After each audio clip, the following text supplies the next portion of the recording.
تبارك الذي بيده الملك وهو على كل شيء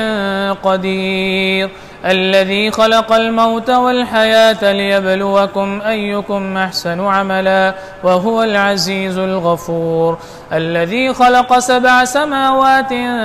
طباقا ما ترى في خلق الرحمن من تفاوت فارجع البصر هل ترى من فطور ثم ارجع البصر كرتين ينقلب إليك البصر خاسئا وهو حسير ولقد زينا السماء الدنيا بمصابيح وجعلناها رجوما للشياطين وأعتدنا لهم عذاب السعير وللذين كفروا بربهم عذاب جهنم وبئس المصير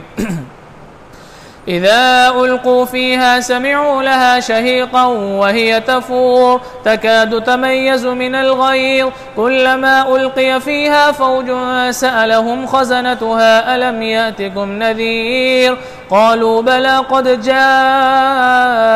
نذير فكذبنا وقلنا ما نزل الله من شيء إن أنتم إلا في ضلال كبير وقالوا لو كنا نسمع أو نعقل ما كنا في أصحاب السعير فاعترفوا بذنبهم فسحقا لأصحاب السعير إن الذين يخشون ربهم بالغيب لهم مغفرة وأجر كبير وأسروا قولكم أو اجهروا به إنه عليم بذات الصدور ألا يعلم من خلق وهو اللطيف الخبير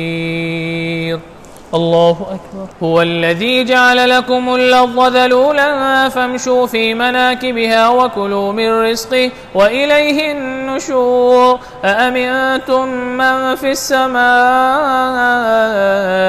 أن يخسف بكم الأرض فإذا هي تمور أم أمنتم من في السماء أن يرسل عليكم حاصبا فستعلمون كيف نذير ولقد كذب الذين من قبلهم فكيف كان نكير أولم يروا إلى الطير فوقهم صافات ويقبض ما يمسكهن إلا الرحمن إنه بكل شيء بصير أمن هذا الذي هو جند لكم ينصركم من دون الرحمن إن الكافرون إلا في غرور أمن هذا الذي يرزقكم إن أمسك رزقا بل لجوا في عتو ونفور أفمن يمشي مكبا على وجهه يهدى أمن يمشي سويا على صراط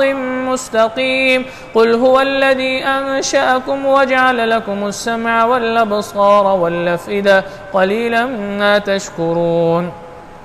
قل هو الذي ذرأكم في الأرض وإليه تحشرون ويقولون متى هذا الوعد إن كنتم صادقين قل إنما العلم عند الله وإنما أنا نذير مبين فلما رأوه زلفة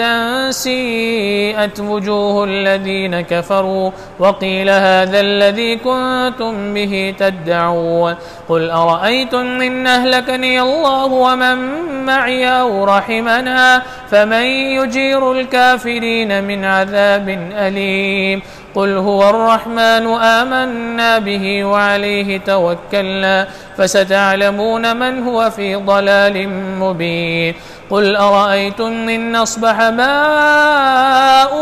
غورا فمن يأتيكم بماء معين